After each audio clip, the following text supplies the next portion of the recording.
Salmo 119, versículo 130, em que o salmista diz: a exposição das tuas palavras dá luz e entendimento aos simples, não aos orgulhosos, mas aos simples.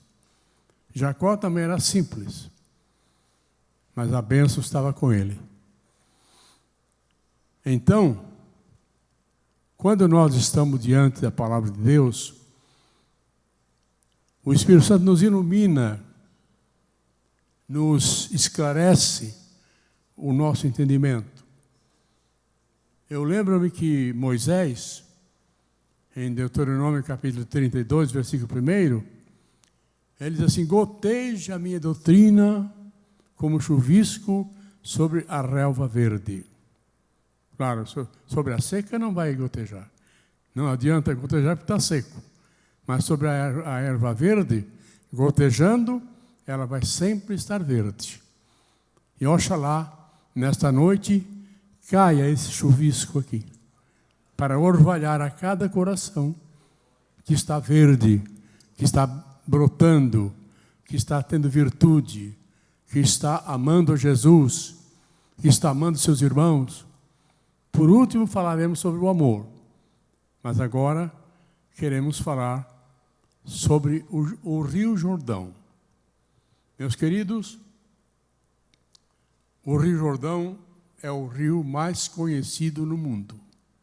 Apesar dos maiores rios serem o Amazonas, ser o Nilo, mas o Rio Jordão é muito conhecido, especialmente no mundo cristão, porque nele alguns milagres aconteceram. Algumas maravilhas se deram no Rio Jordão. Então nós temos aqui o Rio Jordão, que nasce no Monte Hermon, entra no Lago de Merom e sai dele. Esse lago não existe mais, saía, né? Não existe mais.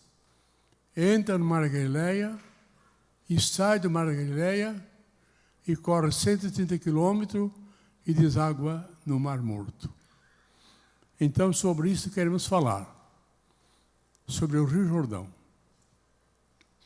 Eu creio que cada um de nós deve ser igual ao Rio Jordão.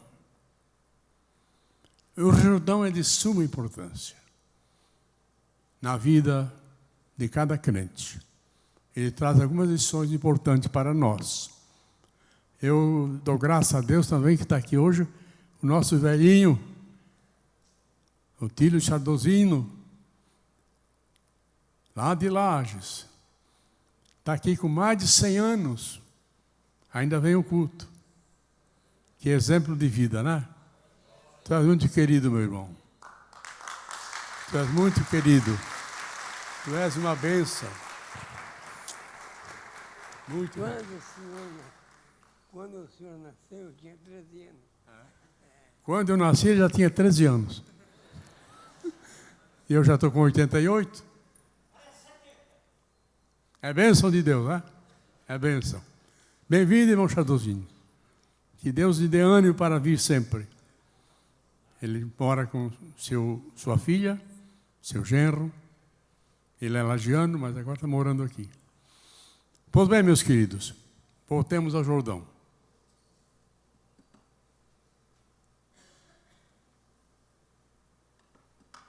Quando eu era mais novo, eu pregava 1 hora sem beber água, mas agora não dá mais.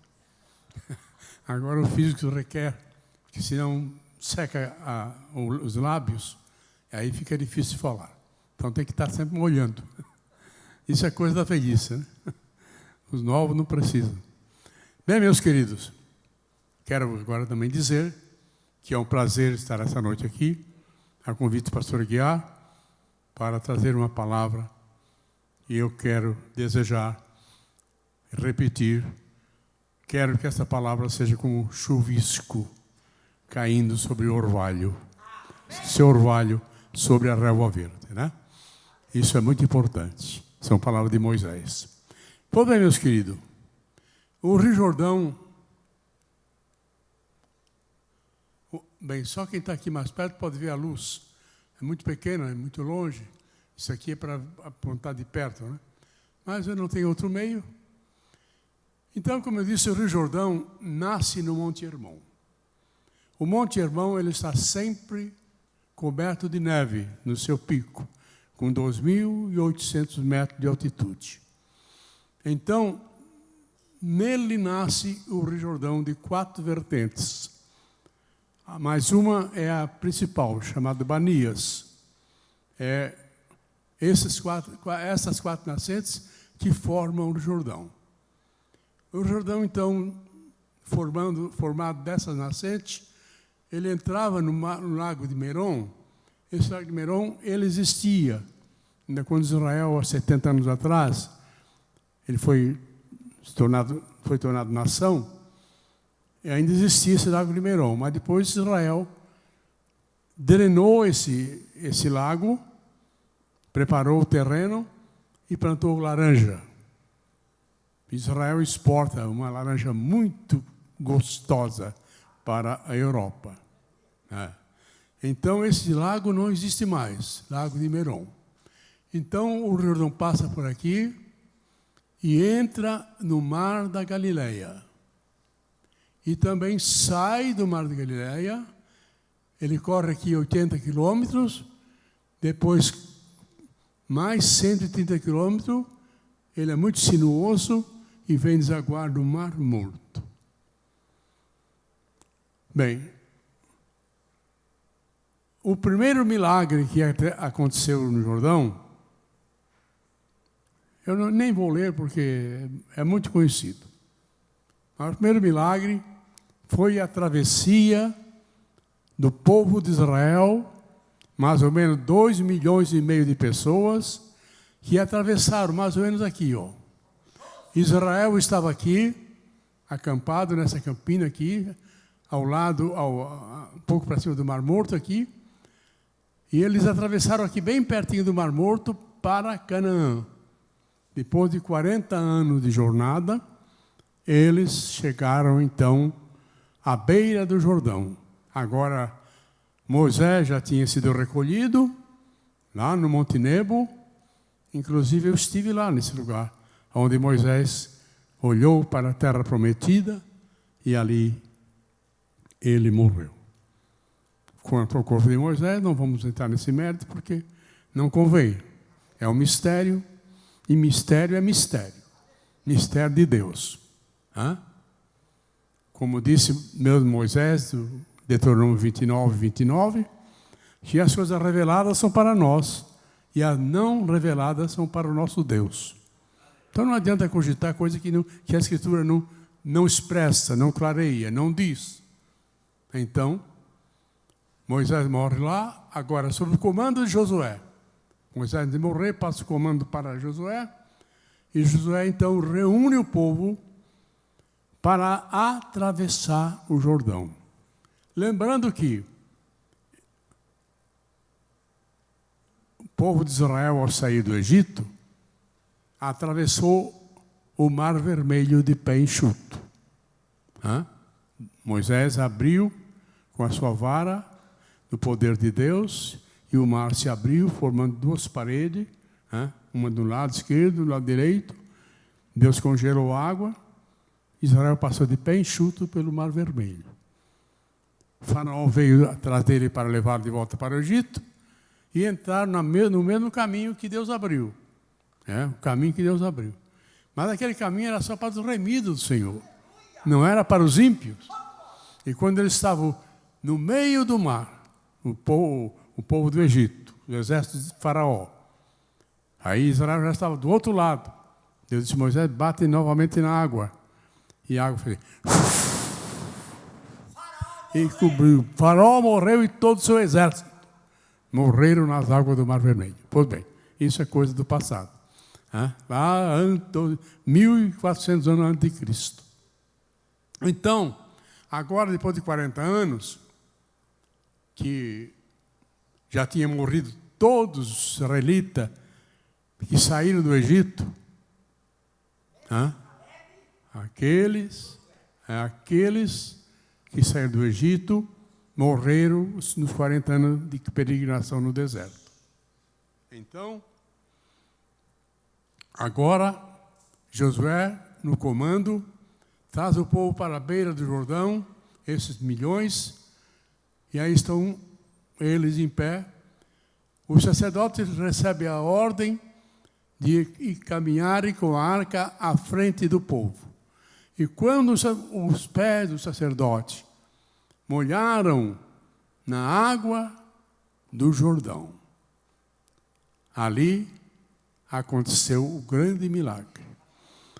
A água que estava passando para o Mar Morto, continuou passando. Mas as águas que vinham, pararam. Deus congelou, tornou-se uma barreira. A água foi muito longe. Vamos ler o texto. Acho que é bom. Ler um pouquinho do que está escrito aqui. Ouçam o que diz o texto sagrado. E quando os que levavam a arca chegaram até o Jordão, e os pés do sacerdote que levavam a arca se molharam na borda das águas, porque o Jordão transbordava sobre todas as suas ribanceiras todos os dias da seca. Pararam-se as águas que vinham de cima, levantaram-se num montão muito longe da cidade de Adã, que está à beira de Zaretã. E as que desciam ao mar das Campinas, que é o mar salgado, faltavam de todo e separaram-se. Então passou o povo de Israel, passou o povo defronte de Jericó. Porém os sacerdotes que levavam a arca do concerto do Senhor pararam firmes em seco no meio do Jordão, e todo Israel passou em seco, até que todo o povo acabou de passar o Jordão. Aqui está o primeiro milagre no Jordão. Israel passa de pé enxuto, porque as águas ficaram amontoadas, formou-se uma barreira, Deus congelou a água ali, e o Jordão ficou seco. Os sacerdotes com a arca pararam no meio do Jordão. Vocês imaginem, ele deve ter ficado umas 2, 3 ou 4 horas parado, com a arca no ombro, porque 2,5 milhões de pessoas passaram ali aquele Jordão, quando passou o último israelita, aí Josué dá ordem para os sacerdotes subirem o barranco e irem para o lado de Jericó, onde o povo tinha passado. Eu fico imaginando que o povo de Israel ficou olhando para o Jordão, aquela barreira de água congelada. E aí, quando passaram os últimos israelitas e os sacerdotes com a arca, Deus descongelou a água outra vez e o Jordão voltou ao seu curso normal. Esse é o Deus que eu sirvo, o Deus de Israel. Aleluia! Você não pode dar glória a Deus assim, Deus? Aleluia! Esse é o meu Deus, que eu sirvo há 70 anos. Aleluia! Então, o Rio Jordão tem algumas histórias lindas. Não vamos poder comentar todos, mas lembrando que foi nesse Rio Jordão que o Eliseu fez flutuar o machado. Do servo de Eliseu, que perdeu o machado. Né? E ele gritou: ai, meu Senhor, porque era emprestado. Você não tem nada, irmão, nem eu, tudo emprestado. É tudo emprestado. Você pensa que é alguma coisa? Isso é nada, e eu não sou nada. Deus é tudo. Tem gente que se considera grande. Pode ser comprido, mas não grande. Grande é o Senhor. Amém? Aleluia. Então, meus queridos, o Eliseu fez flutuar o machado do seu aluno, né? Lá do Instituto Bíblico que ele tinha. E lembramos que nesse rio também foi que o general Naamã ele mergulhou 7 vezes, né? Para receber a cura da lepra. Foi nesse mesmo rio. Então, esse rio tem algumas histórias lindas. Por exemplo, se nós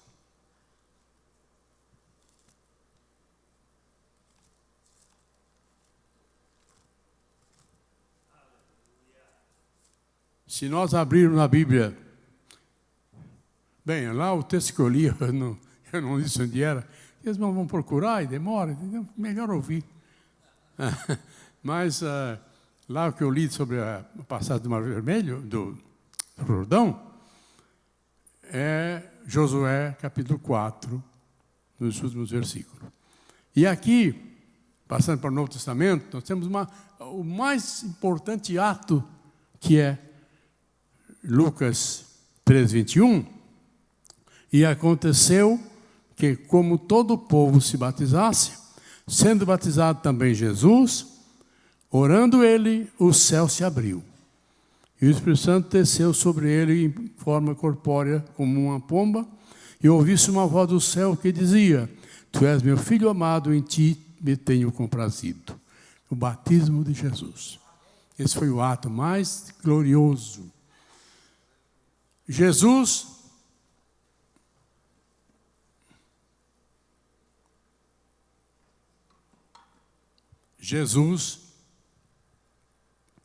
deixou a sua carpintaria, ou a sua marcenaria, naquele tempo era carpintaria.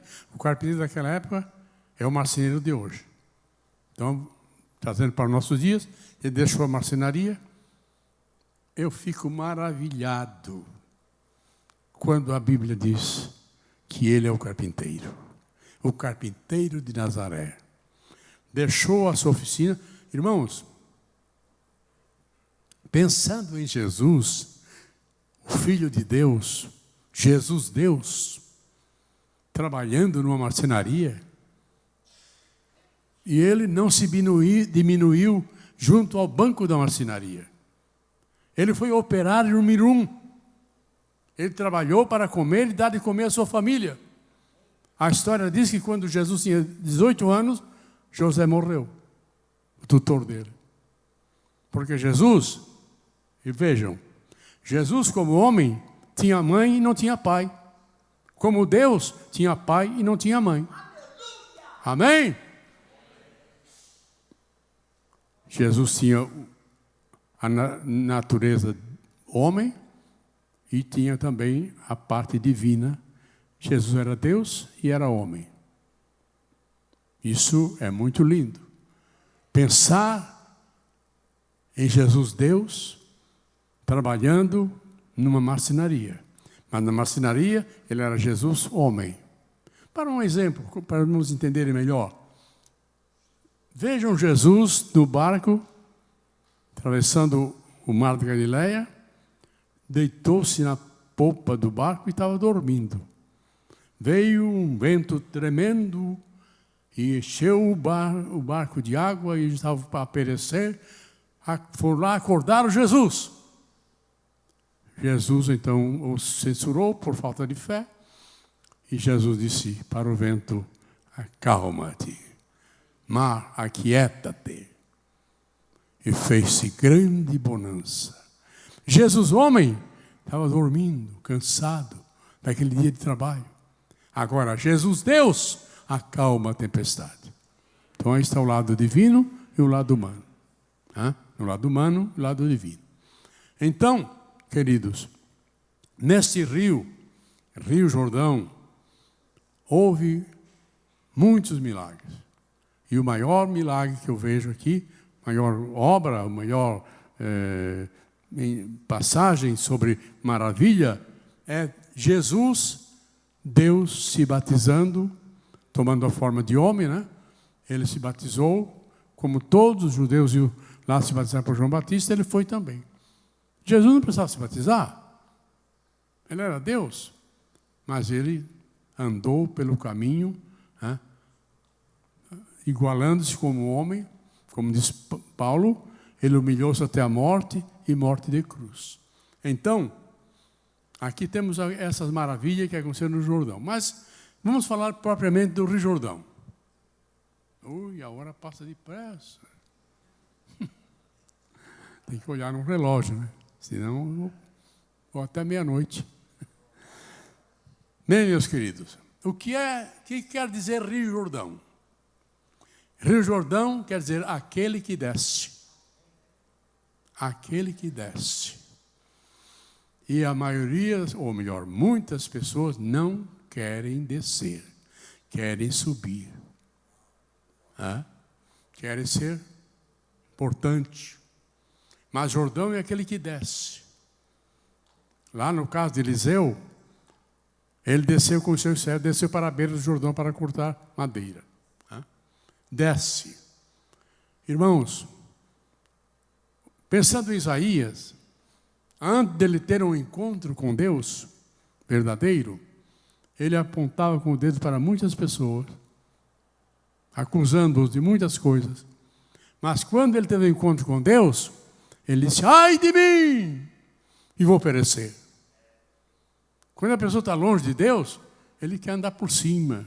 Agora, quando ele encontra-se com Deus, aí ele vai para baixo do banco. Aí ele se humilha. Aí ele reconhece as suas misérias. Porque diante de Deus nós não somos nada, né, irmão? Nós somos pó e cinza. Não somos nada. Mas Ele é tudo. Aleluia. E Deus nos amou, né? Disse Jesus que amou de tal maneira que deu seu Filho para morrer em nosso lugar. Aleluia. Glória ao meu querido Jesus. Aleluia. Então, meus queridos, Jordão é aquele que desce. E nós temos que entender que aquele que se humilha, Deus exalta. Mas os que se exaltam, Deus humilha. Então vamos ser humildes para não sermos destruídos. Quando a pessoa reconhece seus pecados, suas misérias, se humilha diante de Deus, Deus o exalta, Deus o levanta, Deus o coloca em posição de destaque. Mas os orgulhosos, Deus não suporta o orgulho. Lembre-se daquele pobre cobrador de imposto, aquele homem que estava lá, e Jesus fez uma comparação, uma ilustração. Lá estava aquele orgulhoso fariseu, batendo no peito, e lá, ao lado esquerdo dele, estava lá no canto, um pobre pecador publicano. O fariseu batia no peito e dizia, Senhor, graças te dou, porque não sou como os demais homens, nem como esse publicano aí. Eu pago o dízimo, jejuo 2 vezes por semana, e faço isso, faço aquilo. Jesus disse, porque o publicano não tinha nem coragem de levantar os olhos para o céu, mas batia no peito e dizia, tem misericórdia de mim, ó Deus, tem misericórdia de mim. E Jesus disse, esse desceu justificado para a sua casa, e não esse fariseu orgulhoso, de peito empolado. Eu sou. Cuidado com eu, hein? O Pedro caiu nessa armadilha. Eu? Todos podem negar, não eu. E foi o primeiro a negar. Negar 3 vezes que não conhecia Jesus. Então, cuidado com eu. Não coloca eu na frente, coloca Jesus na frente. Então, meus queridos, voltando ao Jordão, lá está o Jordão correndo para desaguar no Mar Morto. Agora, uma lição para nós aqui muito importante. O Mar da Galileia recebe o Jordão e dá. O Mar Morto recebe o Jordão e não dá. Sabe qual é a diferença? Quem não dá, não recebe. O Mar da Galileia recebe o Jordão e dá. Nunca secou. Mas o Mar Morto, que só recebe, está secando 1 metro por ano. O Mar da Galileia tem 10, 13 quilômetros de largura por 23 de comprimento. O Mar Morto tem 10 de largura por 80 de comprimento, 80 quilômetros.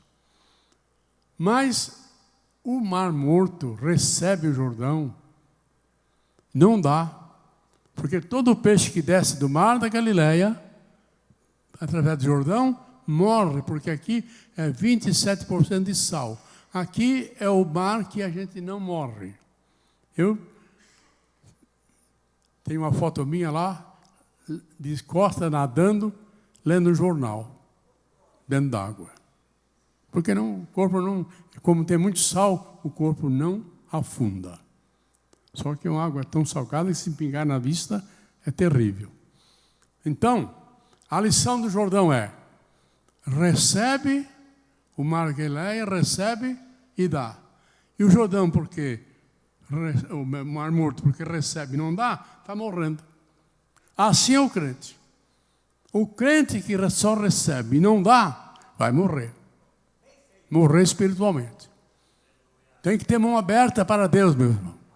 Tem que ter um coração liberal, porque o liberal, pela sua liberdade, diz Isaías, que está de pé.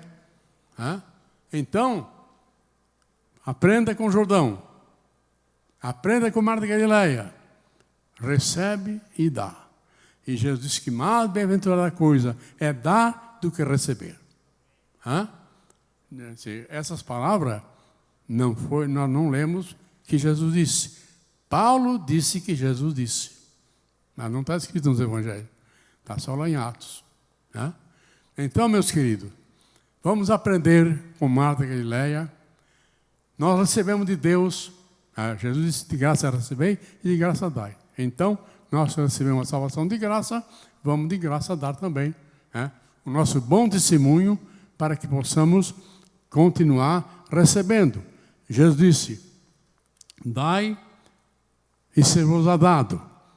Isso, Lucas 6,38. Dai e ser-vos-á dado. Boa medida, recalcada, sacudida, transbordando, deitarão no vosso regaço. É dar para receber. Quem não dá, que só recebe e não dá, vai morrer. É o caso do Mar Morto. Então não seja o Mar Morto, irmão. Seja um Mar da Galileia. Receba e dá. É claro que no Mar Morto, o Mar Morto tem muita riqueza. Lá, Israel, ele tira de lá muitos minérios, potássio, manganês e outro tipo de minério do Mar Morto. Aqui, meus irmãos, chama-se o porão do mundo. O Mar Morto está a 422 metros abaixo do Mar Mediterrâneo. Israel está projetando fazer um túnel aqui para levar água do Mar Mediterrâneo para o Mar Morto, que está secando. Aqui é o Mar Mediterrâneo, quer dizer, mar no meio da terra. O nosso Oceano Atlântico, esse mar aqui, vai até Israel. Ele entra no Estreito de Gibraltar, na Espanha, forma o Mar Mediterrâneo,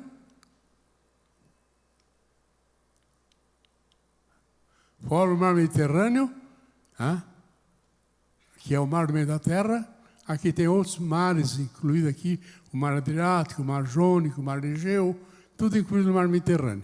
Então, o que eu quero deixar essa lição para todos é a lei de dar e receber. Vamos ter nosso coração liberal, aberto para a obra de Deus e, por certo, Deus vai nos dar o que nós precisamos. Quem paga o dízimo, recebe também. Vamos fazer uma pergunta aqui. Vou fazer uma pergunta para o irmão aqui. O senhor tem R$1.000. O senhor paga o dízimo, o senhor tira 100 para a casa do Senhor, e quanto fica para o irmão? 900? Não. Fica só 100. O outro 900 gasta na comida, gasta na roupa, gasta no sapato, não fica nada. O que vai ficar é o 100 que o Senhor deu para a casa de Deus, você vai encontrar lá na glória, o galardão. Amém? É assim. É só você pensar nisso, né? O que eu vou ter de retido para mim é o dízimo que eu vou encontrar no galardão que o Senhor vai me dar. Amém? Tá. Então, meus queridos, mais um pouquinho de água.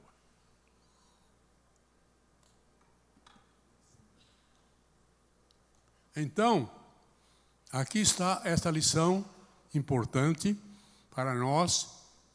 Vamos sempre imitar o mar da Galileia para não secar como está secando o mar morto, né? Então, aqui é esta lição que temos a deixar para os irmãos. Eu espero que Deus, pelo seu Santo Espírito, trabalhe em nossos corações para nós ser uma pessoa liberal, não ser uma pessoa de coração fechado, né? Porque a pessoa que tem seu coração fechado, duro, não vai muito longe. Ele vai logo secar, ele vai logo ter problemas na área espiritual, né? Porque tem gente, irmão, que não tem amor pela causa do Senhor. Ora,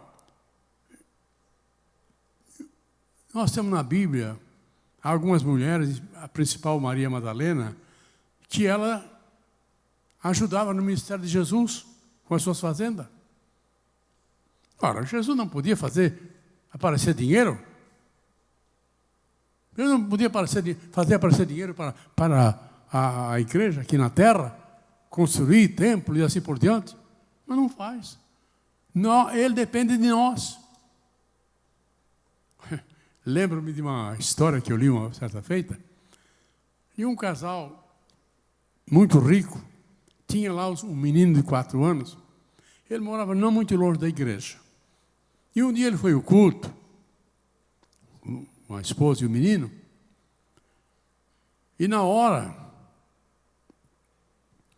da coleta ou da oferta, ele pegou a carteira e mexeu, isso há muitos anos passados, e achou lá uma nota de 2 cruzeiros, naquela época.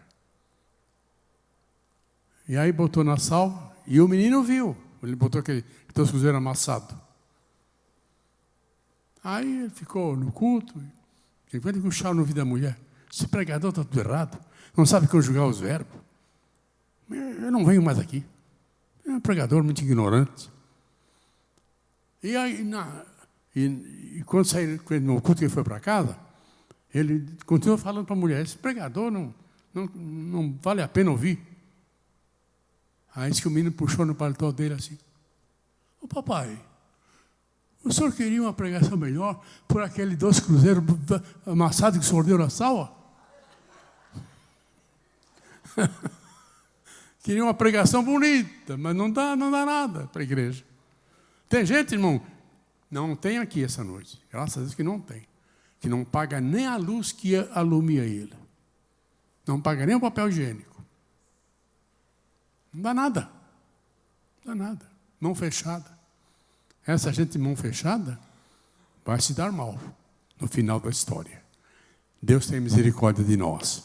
Vamos ter corações abertos, irmãos, para a obra do Senhor, porque é dando que se recebe. Bem, o tema dessas reuniões, pelo menos desse mês, não sei como é que é, não sei bem, mas aqui está a palavra amor, ou amar, né? Unidos para amar. É claro, se não houver união, por que não há amor? Onde há amor, há união. É uma lógica, né? Então, meus queridos, vamos falar um pouquinho agora de amor. O Rio Jordão já nos ensina, através do Mar da Galileia, uma boa lição, né? Até hoje, o Rio Jordão ainda está correndo para o Mar Morto. Então, nós vamos agora para um texto que eu acho importante. No Salmo 133, que vocês conhecem de cor, né? Quão bom e quão suave é que os irmãos vivam em união. Né? É como o óleo precioso sobre a cabeça de Arão. E no versículo 3 diz, como o orvalho de Hermon que desce sobre o monte de Sião, porque ali o Senhor ordena a bênção e a vida para sempre. Hã? Ah, está lá. Está lá. Aqui está. Aqui está o texto que eu li. Hã? Então, vamos falar um pouquinho agora do amor e do irmão. Como já disse, o irmão tem quase 3.000 metros de altitude. O irmão está sempre coberto de neve no seu cume. Tá? Lá na alta montanha está sempre coberto de neve. O Israel já teve, aliás, o Daniel já esteve lá. Tá? Eu não fui lá no Monte Hermon, ele foi, porque ele foi de carro com a família, então é liberdade. Quando eu fui sempre com um grupo, né? E aí dentro daquele grupo que vai, tem já os roteiros, né? Que não dá de sair daquele roteiro. Então, o Monte Hermon, dele forma-se o Rio Jordão, como já disse, né? O Monte Hermon. E aqui, o salmista diz, esse é Salmo de Davi. Davi falava da própria experiência que ele tinha. Ele diz que é como o orvalho de Hermon que desce sobre o monte de Sião. Os montes de Sião são os montes ao redor de Jerusalém. Jerusalém tem 900 metros de altitude. No inverno lá, que começa em novembro, vai até março, cai em fevereiro, especialmente em janeiro e fevereiro, cai muita neve. Também em Jerusalém. Mas em Jerusalém não chove de março até novembro, ou de abril até novembro. Então é o tempo do estio, que está tudo seco. Mas não fica seco por quê? Por uma razão. Por quê?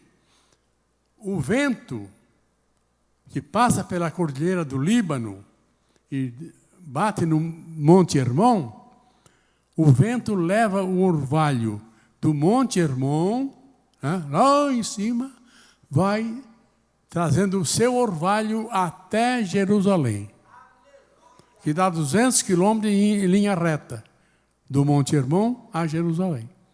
Mas o vento que passa pelo Hermon traz o orvalho para Jerusalém. É esse orvalho, irmão, que nos dá vida. Aleluia! Esse orvalho que cai lá no Monte Hermon, o Monte Hermon compara aqui com Deus, que está no alto, está em cima. O vento que leva o orvalho é o Espírito Santo, que orvalha a nossa vida, que nos renova. Aleluia! Que nos anima, que nos desperta, que nos santifica, que nos purifica, que nos anima a viver. Você precisa, irmãos, dessa experiência do Espírito Santo. Eu não sei quantos aqui ainda não são batizados com o Espírito Santo. Não vou perguntar, claro. Mas se você não é, busque. Irmãos, eu estou triste, porque eu vejo que nas nossas igrejas hoje, é raro alguém ser batizado com o Espírito Santo, meu Deus. Quando eu fiquei crente, irmãos, há 70 anos passado, quando uma pessoa ficava crente, né, irmão Chadozino? Quando a pessoa ficava crente, encontrava outro irmão, a primeira pergunta é: você já é batizado com o Espírito Santo? Não? Então vamos orar. A oração dele, quem não era batizado, era pedir, mas pediu, às vezes orando a noite inteira, pedindo o batismo com o Espírito Santo. Hoje, quem é que faz isso? Eu já sou salvo. Claro que o Espírito Santo não salva. Quem salva é Jesus pelo seu sangue.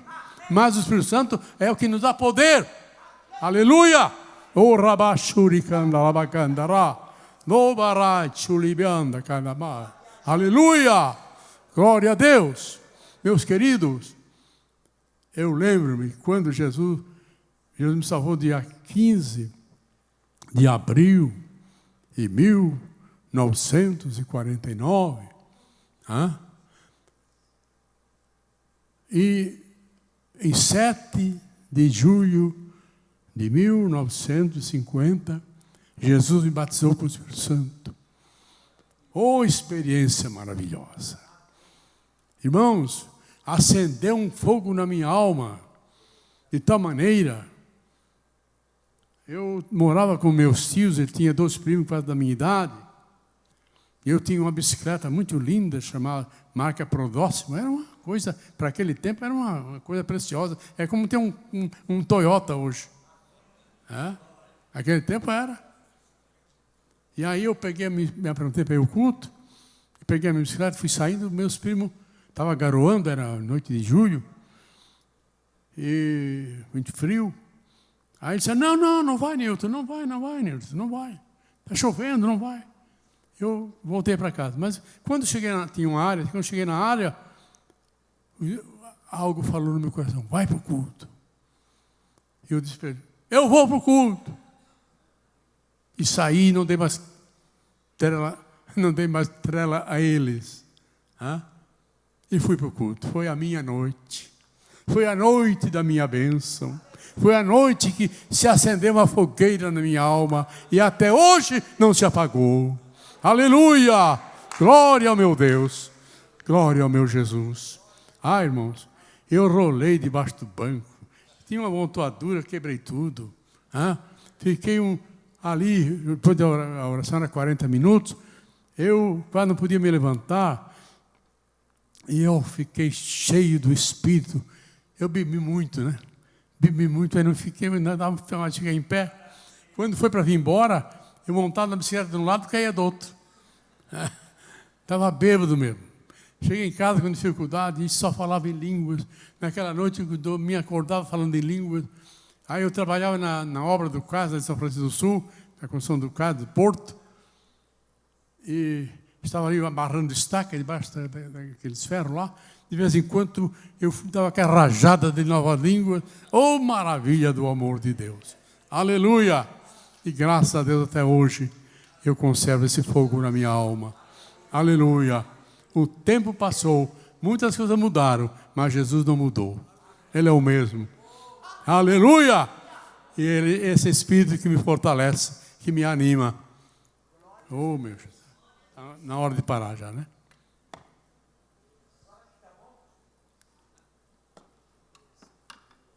Então, meus queridos, o orvalho do irmão, diz aqui o salmista, que a nossa união é como o orvalho do irmão. O orvalho que orvalha, umedece aos montes, à roda de Jerusalém. Você vai lá em Jerusalém, você não vê nada seco, mas não chove, como já disse, de abril até novembro. Esses meses não chove. Praticamente 8 meses sem chuva. Mas nada está seco, porque o vale do irmão umedece os montes de Sião.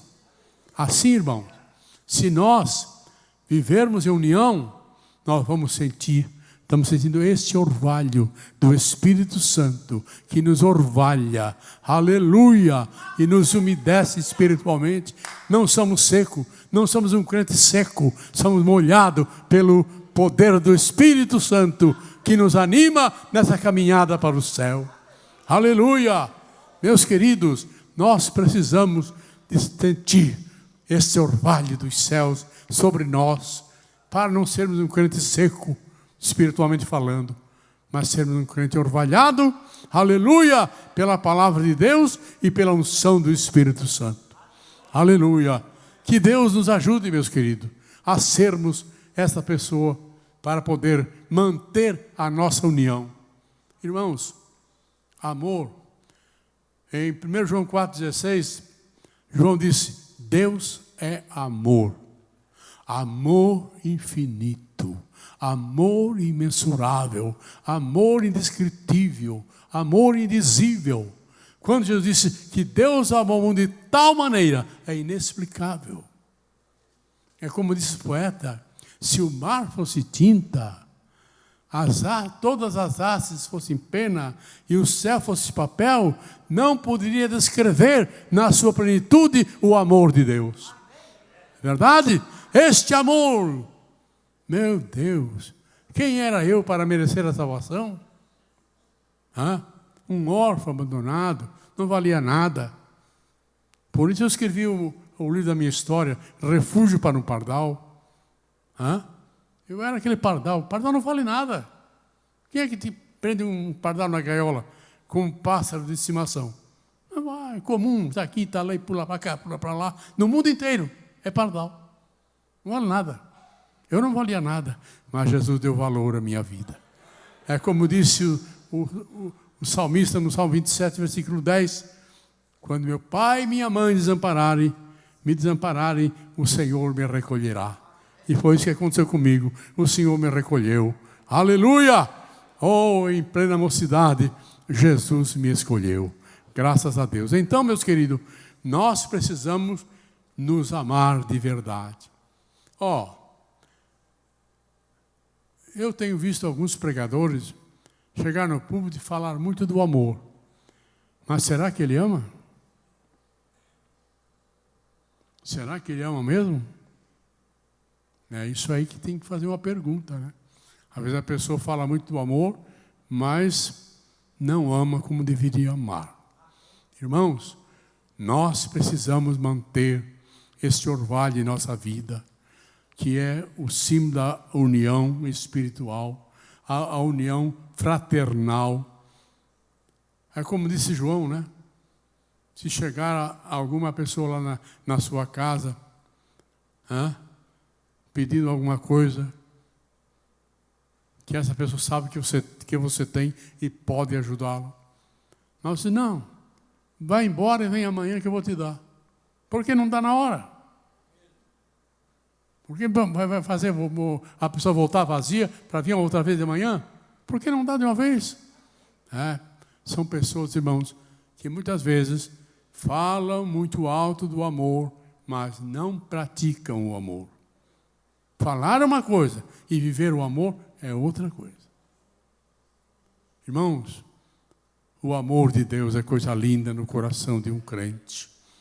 Irmãos queridos, vamos praticar o amor, que é a caridade, amor em ação. Aleluia. Amar e agir. Portanto, meus queridos, nós estamos nesse caminho para a eternidade. Estamos aguardando Jesus. Não sabemos quando Ele virá. Hoje, amanhã, daqui a 20 anos. É uma incógnita. Não sabemos. Por exemplo, em Hebreus 10, 37, diz: mais um pouquinho de tempo e o que há de vir virá. E até hoje não veio ainda. Um pouquinho de tempo. Mas essa é a linguagem de Deus, a linguagem do Espírito Santo. Que para Deus, 1000 anos é como um dia. Então não passou 2000 anos, passou 2 dias só. Nem passou 2 dias ainda. Essa é a linguagem do Espírito Santo, não é a nossa. Para nós, 1000 anos é 1000 anos. Para Deus, 1000 anos é um dia. Por isso, não pense que Jesus está tardando, que Ele não vai vir mais. Ele vai vir, Ele prometeu, Ele vai vir. Eu tenho dito a minha oração: Jesus, tu te assentaste dentro do Pai e continuas assentado. Nós estamos te esperando, Jesus. Não sabemos quando é que tu vem. Então eu tenho que estar preparado para o arrebatamento. Não vamos falar do arrebatamento, que é uma coisa muito longa. Mas eu deixo essa palavra, meu querido.